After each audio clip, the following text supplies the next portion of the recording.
రామగుణాభిరామ రఘురామ పరాక్రమ భీమ జానకీ రామ దురంత దుర్భర విరామ నిష్కామయటంతో భక్తి మనసా గురుపాదములాశ్రయింపుమ ముదమున పారిజాత తరుమూలమునందు అతి సూక్ష్మ రూపుడై హృదయ రఘువీరునామమును ఎప్పుడు జపించుచు రామభక్తులను వదలక బ్రోచుచుండు గనువై వాయుతనోదుని జీతిరాజుని అదనుదలంచే భక్తి కుమతి గురుపాదములాశ్రయం పుమా చిత్తశుద్ధిగా నీకు సేవ చేసెదగాని పునమిలో జనుల మెప్పులకు గాదు జన్మ పావనతకై స్మరణ చేసెదగాని సాటివారిలో ప్రతిష్టలకు గాదు ముక్తి కోసరమునే మృక్కి వేడదగాని తండ్రి భాగ్యము నిమిత్తంబు గాదు మిమ్ము పొగడను విద్యనే అచ్యుతనే గాని కుక్షి నిండెడి కూటి కొరకు గాదు పారమార్థికమునకునే పాటుబడితి కీర్తికినపేక్షబడలేదు కృష్ణవర్ణ భూషణ వికాస శ్రీధర్మపుర నివాస. తెల్లవారి నిద్ర లేచిన తర్వాత రాత్రిపూట తిన్నాం పడుకున్నాం, తెల్లవారి ఏదైనా పని చేయాలనుకోండి, ఏదో కడుపులోకి ఆహారం కావాలా, అది లేకుండా తెల్లవారు ఎక్కడికైనా వెళ్తామా, ఏమైనా పని చేస్తామా, చేయలేము. అది అంత అవసరమో ఇప్పుడు నేను చెప్పబోయేది అంత అవసరం. ఎందుకంటే జ్యోతిష్యం అనే పేరుతో ఇవన్నీ చెబుతున్నాను అని అనుకోవద్దు. ఎందుకు చెబుతున్నాను అంటే దీంట్లో మార్గాలు చాలా ఉన్నాయి. ఒక చోటికి పోవాలంటే ఒక రోడ్డు నుంచి పోవచ్చు, ఇంకో రోడ్డు నుంచి పోవచ్చు, ఇంకో రోడ్డు నుంచి పోవచ్చు.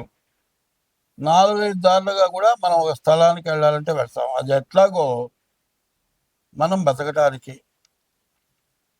రకరకాలైన వృత్తులు చేస్తున్నాం. అట్లాగే ఎంత వృత్తి చేసినా, ఎంత సంపాదించినా చాలా ఇబ్బంది పడేవాళ్ళు చాలామంది ఉన్నారు. పూర్తిగా నెల రోజులు కడుపు నిండా ఆహారం తినటానికి కుదరక లేక ఇబ్బంది పడేవాళ్ళు కొంతమంది. బాగా సంపాదించి అన్ని విధాలు ఉండి పొద్దున కాదు రాత్రిపూట కూడా చాకరీ చేయాల్సి వస్తుంది. విపరీతమైన డబ్బు ఆదాయం పెరిగిన కొద్ది చాకరీ. మరి ఏమిటంటే నీ దగ్గర ఉండే వర్కర్లు, శాస్త్రం ఉంటుంది, ఇంట్లో వాడు తిన్నట్లు చేసేవాడు, ఇంట్లో వాడు చేసినట్లు చేసేవాడు, బయటవాడు తిన్నట్టు తినేవాళ్ళు ఉండట. బయటవాడు తినడానికి వరకు వస్తారు కానీ చేయడానికి పనికిరారు. నువ్వు చెప్పినంత వరకే చేస్తారు, మిగతావన్నీ కూడా నువ్వు చేసుకోవాల్సి వస్తుంది. దానివల్ల వృత్తిరీత్యా 24 గంటలు పనిచేయాల్సి వస్తుంది. ఇంటికి పోవటానికి కుదరదు. ఇంటికి పోయినా కూడా పెళ్ళాంతో మాట్లాడటానికి కుదరదు, తల్లిదండ్రులను చూడటానికి కుదరదు. వాళ్ళకి విరక్తి, ఎందుకు వీళ్ళు సంపాదిస్తున్నాడు, మా మొహం చుట్టలేదు, తెచ్చి అక్కడ పడేస్తాడు, తింటం తప్పితే మాకేం పని లేదు. ఇక పెళ్ళాం అనుకుంటుంది, ఎందుకు ఈ మొగుడు నాకు అనుకుంటుంది. తల్లిదండ్రులు అనుకుంటారు, కనీసం నాన్న అన్నం తిన్నావా అని అడిగే తండ్రి లేడనుకుంటారు. పిల్లలు ఉన్నారు, కాలేజీ ఫీజు కడితే వాళ్ళ దారిలో వాళ్ళు వెళ్తున్నారో లేదో, ఎగ్గొట్టి తిరుగుతున్నారో నువ్వు చూడవు, వాళ్ళు సక్రమంగా ఉండరు. మరి వచ్చిన సంపాదన విపరీతమైన డబ్బు ఏం చేసుకోను? వచ్చిన డబ్బు చాకరీ చేస్తున్నావు. నీ పిల్లలేమన్నా సంతోషపడుతుందా? నీ పిల్లలు ఏమన్నా సంతోషపడుతున్నారా? మరి నీకేమన్నా విశ్రాంతి ఉందా? లేదు. డబ్బు మాత్రం బాగా ఉంది.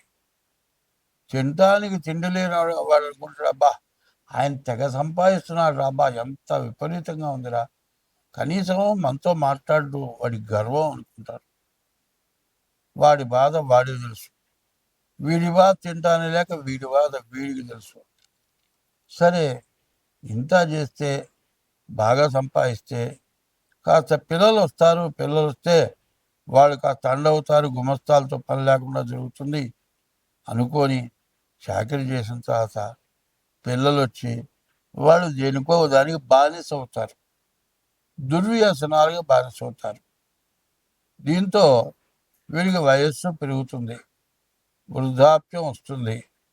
మరి ఈ పిల్లలు తండ్రి సంపాదించిన మొత్తం నాశనం చేస్తారు. పైన తండ్రికి అన్నం పెట్టరు, కొట్టి తిట్టి వెళ్ళగొడతారు. ఇక దీంతో పాటు వీడికి వ్యాధి, షుగరు, బీపీనో, హార్ట్ అటాకో, మరి గ్యాసో, ఏదో రకరకాలైన వ్యాధులు వీడికి తయారవుతాయి. వీడు అనుకుంటాడు, ఇంత కష్టపడ్డాను, చిన్నప్పుడు నాకు తినటానికి తిండి లేదు, మా అమ్మ వాళ్ళు కూడా ఏదో వ్యవసాయం చేస్తే గంజి తాగి బతికా, ఎట్లాగో కష్టపడ్డా, ఏదో వ్యాపారం చేశా, దాని మీద దారి దొరికింది, బాగా సంపాదించా, కోట్లు సంపాదించా, కానీ గుమస్తాల మీద ఆధారపడ్డా, వాళ్ళు సరిగ్గా చేయకపోతే చేసే వ్యాపారం పోతుందేమోనని 24 గంటలు కష్టపడ్డా, ఇంట్లో పెళ్ళానికి తృప్తి లేదు, తల్లిదండ్రులకు తృప్తి లేదు, పిల్లలకు తృప్తి లేదు.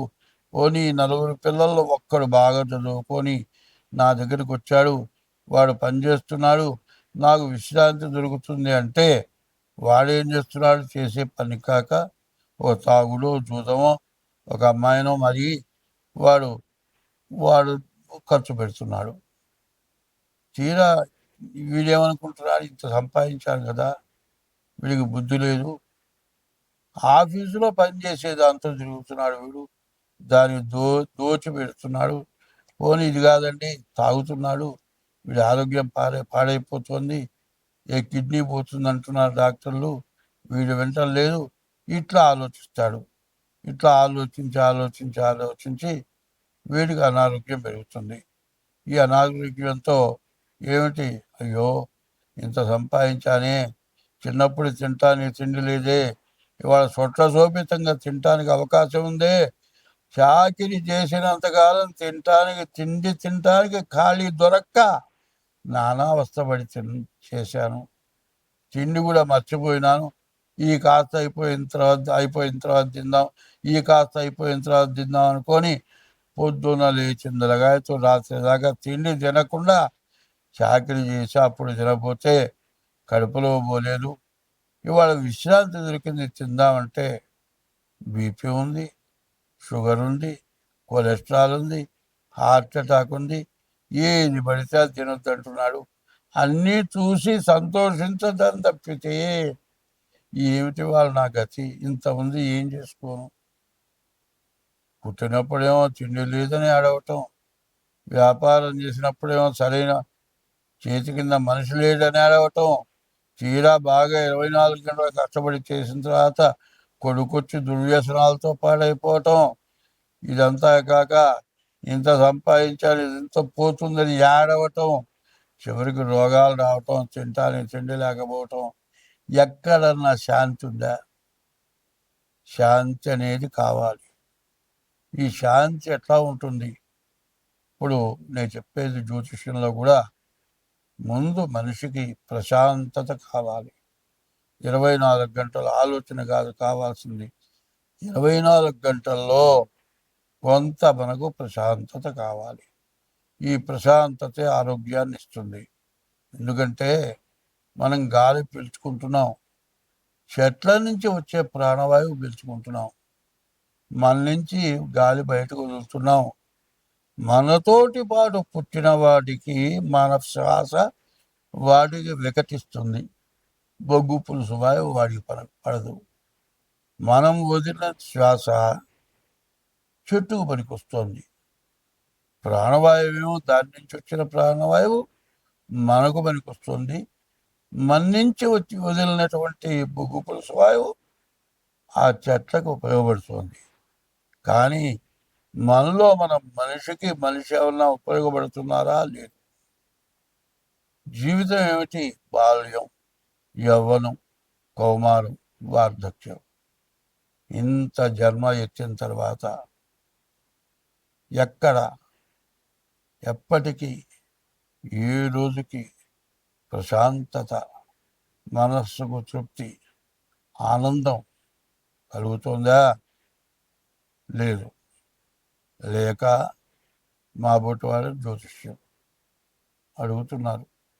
జ్యోతిష్యం చెబుతున్నా, జ్యోతిష్యం డబ్బుల కోసం చెప్పేటట్లయితే రెండో ఇట్లాంటి విషయాలు ఏమీ చెప్పవలసిన అవసరం నాకు లేదు. నాకు డబ్బులే ముఖ్యం అనుకుంటే డబ్బులు వచ్చే మార్గంగా జ్యోతిష్యం చెప్పచ్చు. జ్యోతిష్యంతో పాటు జ్యోతిష్యం అనే పదానికి అర్థం ఏంటంటే చీకట్లో ఒక వెలుగు, అగ్గిపుల్ల వెలుగు ఉంటే కనపడి ముందు కడిగేస్తాం. అట్లా జరిగింది, జరుగుతున్నది, జరగబోయేది. మరి 3 కాలాలది చెప్పగలిగింది జ్యోతిష్యం. హస్త సాముద్రికం, హస్తం చేతుల రేఖలున్నాయి, మరి చేపలున్నాయి, గద్దలున్నాయి, సముద్రంలో ఉండే సర్పాలు ఉన్నాయి. ఇవన్నీ కూడా చేతి రేఖల్లో ఉంటున్నాయి. దీన్ని సముద్రంలో మనకు 84 లక్షల జీవరాశులు, భూమి లోపల 21 లక్షలు, భూమి పైన 21 లక్షలు, ఆకాశంలో 21 లక్షలు, సముద్రంలో 21 లక్షలు, మొత్తం 84 లక్షల జీవరాశులు. మరి సముద్రంలో ఉన్న 21 లక్షల జీవరాశులు భూమి లోపల, భూమి పైన, ఆకాశంలో, సముద్రంలో, ఈ 4 ఉండే జీవరాశులు సముద్రంలో ఉన్నాయి. ఇవి సముద్రంలో తిరుగుతున్నాయి. అయితే ఈ హస్త సాముద్రిక, చేతి ద్వారా చెప్పే జ్యోతిష్యం సాముద్రికం అన్నారు. సాముద్రికం అంటే సముద్రం యువతల ఒడ్డు నుంచుంటే అవతల ఒడ్డు కనపడదు. సముద్రమే కనపడదు కాదు, సముద్రం లోపల ఉండే జీవరాశులన్నీ కూడా మనం చూడలేదు, చూడబోము, కనపడవు. అన్ని రకాల జీవరాశులు మన కంటపట్టలే. అవన్నీ కూడా ఈ హస్త సాముద్రికలో ఇచ్చారు. మరి జ్యోతిష్యం అంటే అంతా చెప్పగలిగిన వాడు లేడు. అట్లాగే సాముద్రికం అంటే సముద్రంలో ఉన్నవన్నీ చూచి అట్లా చెప్పలేడో ఈ సాముద్రికం ద్వారా కూడా అంతా చెప్పగలవాడు లేడు అని అనాలి. అంటే అంతా నాకు వచ్చు అనకూడదు. అంతా నాకు వచ్చు అనుకుంటే ఇక వాడు శాంతం ఎవరికి ఏమీ చెప్పలేడు. అటువంటివి బాధలు కలుగుతున్నాయి.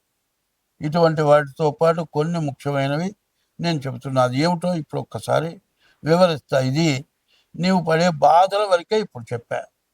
ఇక జరుగుతున్నవి చెబుతున్నా. ఆకాశం నుంచి సూర్యకిరణాలు వస్తున్నాయి. సూర్యకిరణాల ద్వారా భూమిలో ఉన్న నీరుని సూర్యకిరణాలు గుంజుకున్నాయి. ఎండాకాలం అయిపోయిన తర్వాత వర్షాకాలం వస్తుంది. ఆ నీరును గుంజుకున్న నీరు మొత్తం భూమిలోకి వస్తుంది. ఈ భూమి ద్వారా పంట పడుతుంది. రెండే రెండు ముఖ్యమైనవి ఏమిటి? ఒకటి ఆకాశం, రెండు భూమి.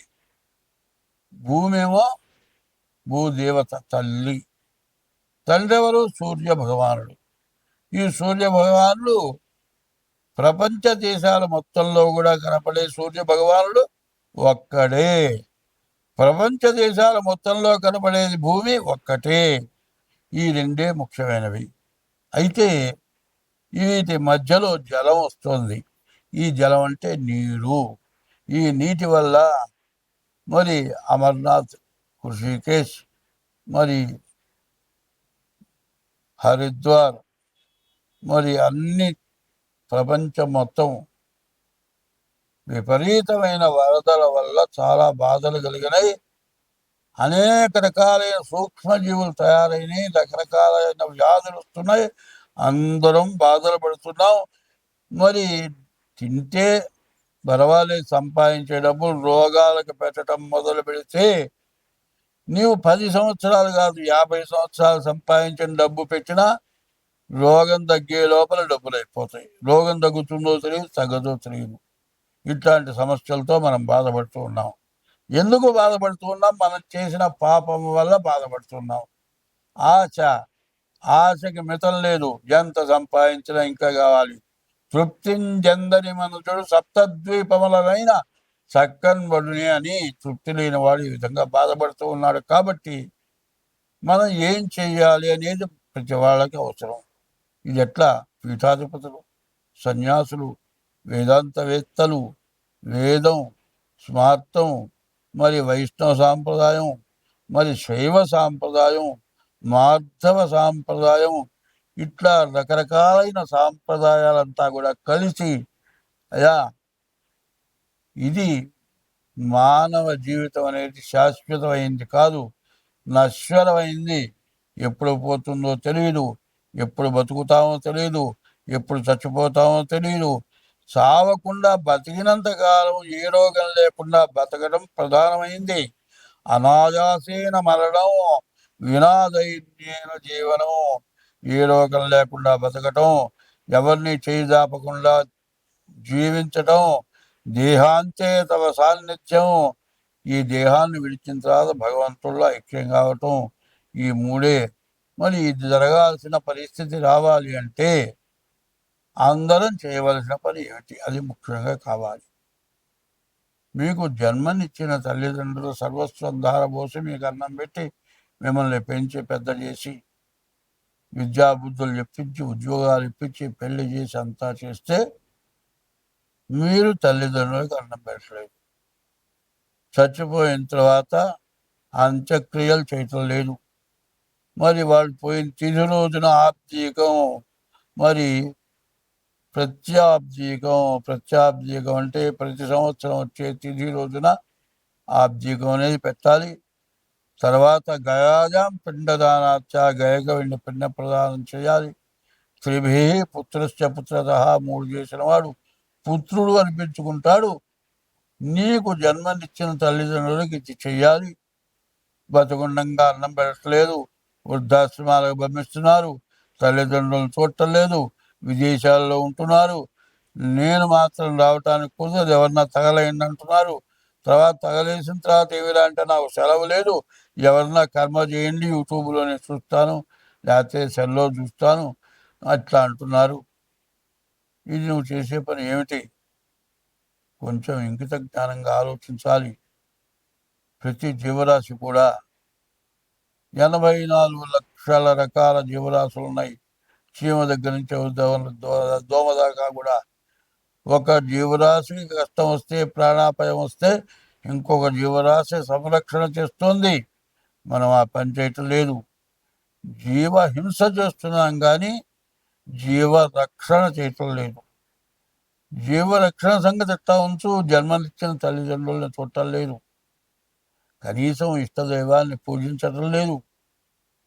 దీనివల్ల మనకు మహాపాపం చుట్టుకొని ఇట్లాంటి ప్రకృతి సిద్ధమైన ఇబ్బందులు, బాధలు కలుగుతున్నాయి. కాబట్టి ఇప్పుడు మనం ఏమి చేయాలి? 24వ తారీఖు వరకు మహాళయ పక్షాలు. ఈ మహాళయ పక్షాల్లో పితృదేవతలకు తర్పణ చేయాలి. తర్పణ చేసిన తర్వాత దంజం ముడివిప్పదీసి నీళ్లలో ముంచి ఆ దంజం ముడి కింద నేల మీద పిండుతారు. పిండేటప్పుడు ఒక శ్లోకం చెబుతారు. ఈకీచ, నేను చేస్తుంది అస్మత్కులే జాతా, నా కులంలో పుట్టిన వాళ్ళు, అపుత్రాహ, పుత్రులు లేని వాళ్ళు, గోత్రణోమృతాహ, గోత్రీకులు లేకుండా చచ్చిపోయిన వాళ్ళు, ఈ గృహంతో ఈ నీళ్లు భూమి మీద పడిన తర్వాత అటువంటి వాళ్ళందరికీ మోక్షం కలుగ్గాక అని ఉంది. నీవు తల్లిదండ్రులకే చేయట్లా, నీ కులంలో వాళ్ళు, నీ గోత్రంలో వాళ్ళు, నీ వంశంలో వాళ్ళు, వాళ్ళు బాగుపడాలనే ఉద్దేశంతో నువ్వేమన్నా చేస్తున్నావా? అది చేయటం లేదు. నీకు జన్మనిచ్చిన తల్లిదండ్రులకు అన్నం పెట్టలేదు, చచ్చిన తర్వాత వాళ్ళకి శ్రాద్ధ విధులు చేయటం లేదు, నీ ఇష్టదైవాన్ని పూజించడం లేదు. కనీసం 24 గంటలు తెల్లవారు నిద్ర లేచిన తర్వాత డబ్బు డబ్బు డబ్బు డబ్బు ఇదే ఆలోచనతో జీవితం గడుపుతున్నాం. చివరికి కనీసం రోజులో 24 గంటల్లో జీవితమున సగభాగంబు నిద్దురతే సరిపోవు. మిగిలిన ఆ సగభాగంబు చిత్తశుద్ధి లేకపోవు. అతి నిద్రాలోలుడు, తెలివిలేని మూర్ఖుడు, పరమార్థం కానలేక నిద్దులతో చెడతాడు. 24 గంటలు ఏదో కావాలి, కామం, కాంక్ష, కోర్కె, డబ్బు కోర్కె, పరస్త్రీ వ్యామోహం, మరి ఇట్లాంటి దురభ్యాసాలతోటి నాశనమైపోతూ దేశాన్ని నాశనం చేస్తున్నాం. కాబట్టి ముందు ఈ నెలలో పితృదేవతలకు పిండ ప్రదానం చేయండి. 2, రోజు నువ్వు పుట్టిన తర్వాత నీ తల్లి నీవు కనపడితే ఎక్కడికన్నా వెళితే వెతుక్కొచ్చన్న అన్నం పెడుతుంది. కాదు, నువ్వు ఇంటికి వస్తే నాన్న అన్నం తింటా అన్నం పెడుతుంది. అట్లా పెట్టేవాళ్ళు ఎవ్వరు లేరు తల్లి తప్పితే. ఈ తల్లి అన్నం పెట్టాలంటే మనకి ఇంట్లో అన్నీ కావాలి. అన్నీ ఉంటేనే ఆమె ఉండి అన్నం పెడుతుంది. ఏమి లేకపోతే ఆమె పెట్టలేదు. ఆమె అన్నం పెట్టడానికి కావాల్సినవన్నీ ఎక్కడి నుంచి వస్తున్నాయి? భూదేవత భూమిలో నుంచి వస్తుంది. నీరు దగ్గర నుంచి ఉప్పు దాకా సమస్త మధ్యలో ఉండే వస్తువులు మొత్తం భూదేవత. ఆమె ప్రధానమైన తల్లి. నీకు జన్మనిచ్చిన తల్లి అయితే భూదేవత నీకు ప్రధానమైన తల్లి. ఆ తల్లిని పూజించటం లేదు. భూదేవతను పూజించాలి. విష్ణుమూర్తి యొక్క భార్య భూదేవత. మరి ఈశ్వరుడు యొక్క భార్య గంగ. ఆయన శిరస్సున గంగ ఉంది. విష్ణుమూర్తి యొక్క భార్య భూదేవత. ఇద్దరిని పూజించక మనం అన్నిందాలా భ్రష్టపడుతున్నాం. కాబట్టి 24వ తారీఖు వరకు కూడా, అమావాస్య వరకు 23 వరకు మహాళయ పక్షాలు, పితృదేవతల పితృశ్రాద్ధాలు చేయాలి. 24 నుంచి మరి సెప్టెంబర్ 24 నుంచి అక్టోబర్ 2వ తారీఖు వరకు కూడా దసరా నవరాత్రి ఉత్సవాలు. అమ్మవారు మరి దుర్గుణాలను పోగొట్టేది దుర్గా. ఆ అమ్మవారి పూజ చేయాలి. ఇట్లా చేస్తేనే ప్రతి ఒక్కరూ కూడా అమ్మవారిని పూజించాలి. అట్లా పూజించని పక్షంలో మనకి రేపు పుట్టగతులు లేవు. రేపు రాను రాను మనం చేసిన పాపం అంతా పెరిగిపోతుంది. ఒక విత్తనం వేస్తే చిన్న మొక్క వృక్షమై, వృక్షం పెరిగి పూలు పూసి కాయలు కాసి పంట పండింది. అట్లాగే మన పాపం అట్లా పండిపోతుంది. ఆ పాపాన్ని పండినచ్చి మనం అంతా పాడైపోదామా, మనం అందరం బతికి బాగుందామా అనే ఆలోచన కావాలి అంటే ఎప్పుడు కూడా గురువు దగ్గరికి పోయి ఉపదేశం కావటం, నా గురుమంత్రం తీసుకున్నాను, ఫలానా గురువు గారు నాకు గొప్ప గురువు గారు, ఇవన్నీ చెప్పటం కాదు. గురువు దగ్గర నువ్వు ఉపదేశం పొందాలి, గురువు కావాలి. గురువు అనేది లేనిది ఏది లేదు. కానీ గురువు దగ్గరికి నీవు పోగలిగినటువంటి శక్తి నీకు రావాలి అంటే ఓం నమో భగవతే నారాయణాయ, ఓం నమ శివాయ, హరే రామ రామ రామ హరే హరే, హరే కృష్ణ కృష్ణ కృష్ణ హరే హరే. ఇట్లాంటి నామాలు నీకు ఇష్టమైన నామాన్ని రోజు కనీసం పొద్దురుపూట స్నానం చేసి 2 గంటలు చేయండి. ఇప్పుడు చెప్పిన మహాలయ పక్షాల్లో పితృదేవతల తరపులు 4 పిండ ప్రదానాలు చేయండి. దసరా 10 రోజులు అమ్మవారి పూజ చేయండి. ఈ ఉన్నటువంటి పాపం కొంతైనా నశిస్తుంది. మొత్తం పోతుంది అని చెప్పటంలే, కొంతైనా నశించాలి. దీనివల్ల పీఠాధిపతులు, సన్యాసులు, ఋషికేశ్ అంటే ఋషులు ఉండే స్థలం, మరి హరిద్వార్ అంటే హరిపాదాల నుంచి గంగ ఉద్భవమైంది. ఆ గంగ తాగితే మన తాతలు ముత్తాతలు మన వంశంలో మహాపాపం చేసిన వాళ్ళంతా కూడా మోక్షాన్ని పొందుతారని చెప్పింది. మరి అమర్నాథ్, హరిద్వార్, ఋషికేశ్, కాశీ మొత్తం మునిగిపోయినాయి. కాశీలో విశ్వేశ్వరాలయంలోకి నీళ్ళు వచ్చినాయి. ఎంత కూడా మనం చేసిన పాపం, ఈ పాపాన్ని నివృత్తి కావాలి. ఈ నివృత్తి కోసం మీరందరూ కూడా ప్రవర్తించండి. అంతా బాగుంటుంది. స్వస్తి. 2025వ సంవత్సరం 5వ రాశి సింహరాశి ఫలితాలు ఇప్పుడు చెప్పుకుందాం. ఈ సింహరాశి పరిస్థితి కూడా పూర్తిగా బాగాలేదు. ఈ సింహరాశికి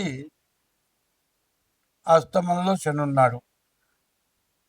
కానీ ఈ సింహరాశి పరిస్థితి ఏమిటంటే చదువుకుండే పిల్లలకి చదువు బాగా సాగుతుంది, మంచి ర్యాంకు కొడతారు, ఉద్యోగంలో కూడా బాగా ఎంతో గొప్పగా వాళ్ళంత గొప్ప వర్కర్ లేడు అని పెంచుకుంటారు. కానీ మంచి ప్రమోషన్ వచ్చే అవకాశం కూడా ఉన్నది, బాగా డబ్బులు వచ్చే పరిస్థితి ఉన్నది, డబ్బులు కూడా బాగా వస్తాయి, వివాహం జరగటానికి కూడా బాగా అవకాశం ఉంది. అయితే ఇన్నిటినీ కూడా అధిగమించి చెడగొట్టే పరిస్థితి కూడా ఉంది. ఈ సింహలగ్నానికి అస్తమంలో శని వక్రించున్నాడు. ఈ శని వల్ల చాలా ఇబ్బందులు కష్టాలు ఎక్కువగా ఉండే లక్షణాలు కనబడుతున్నాయి.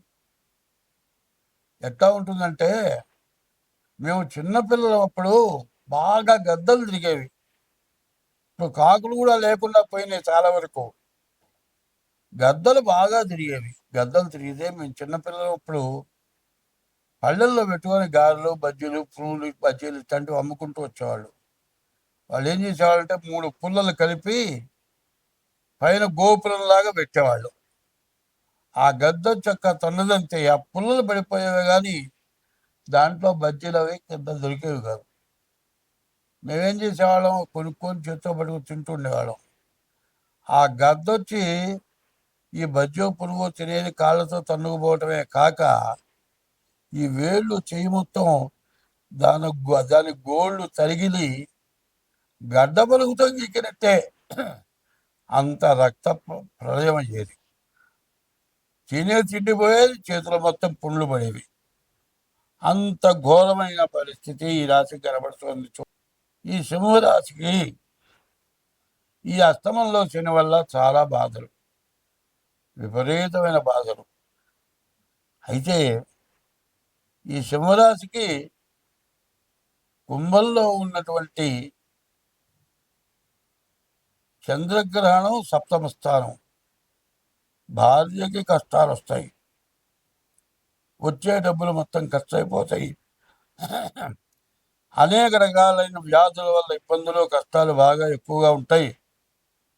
వీటి నుంచి బయటపడాలి. ఈ సింహరాశి పరిస్థితి చెప్పాలి అంటే 2 సంవత్సరాల 6 మాసాల వరకు వీళ్ళ పరిస్థితి ఏమిటో ఎవరని చెప్పే పరిస్థితి కనపట్టంలా. ఎంత జాగ్రత్తగా ఉంటే అంత మంచిది.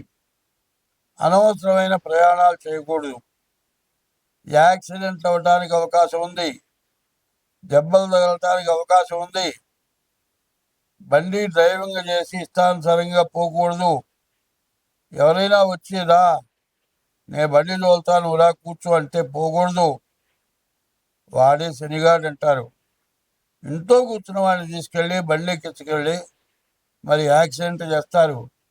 దానివల్ల యాక్సిడెంట్ అవ్వడానికి అవకాశం ఉంది. రోగాల వల్ల డబ్బులు వచ్చిన డబ్బులు వచ్చినట్లు ఖర్చు అయిపోయే పరిస్థితి కనబడుతుంది. కాబట్టి ఈ రాశి వాళ్ళు చాలా జాగ్రత్త అవసరం.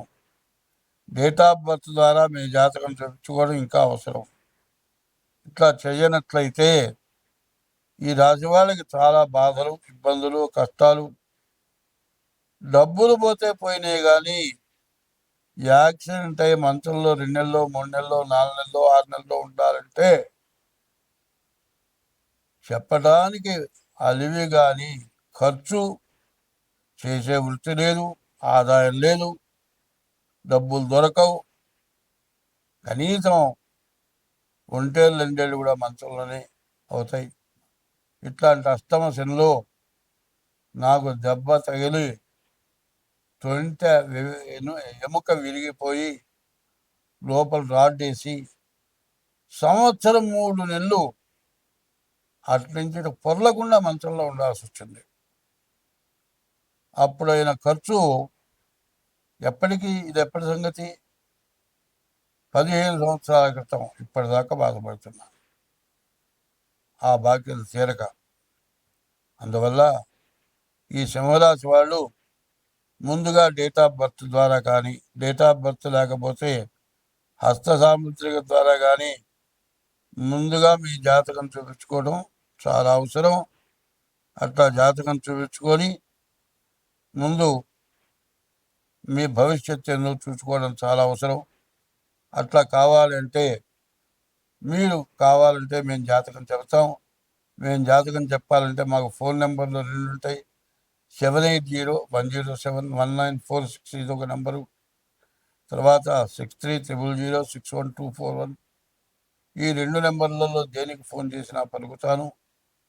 తగినంత ఫీజు తీసుకొని మాత్రం జాతకం చెప్తాను. ఫీజు తీసుకోకుండా ఊరికనే జాతకం చెప్పమని అడిగితే కూడా చెప్పను. చాలామంది ఈ మాట అడుగుతున్నారు. నీకు పుణ్యం వస్తుంది ఊరికనే చెప్పమంటున్నారు. వాళ్ళు కూడా పుణ్యం వస్తుంది. ఏ పని చేయకుండా వాళ్ళ వృత్తి ఎవరికి ఏ రూపాయి తీసుకోకుండా చేయండి. నేను కూడా ఎవరి రూపాయి తీసుకోకుండా చేస్తాను. కాబట్టి కావాలంటే మీ డేట్ ఆఫ్ బర్త్ ద్వారా మీ జాతకం చూపించుకోవడం చాలా అవసరం. స్వస్తి.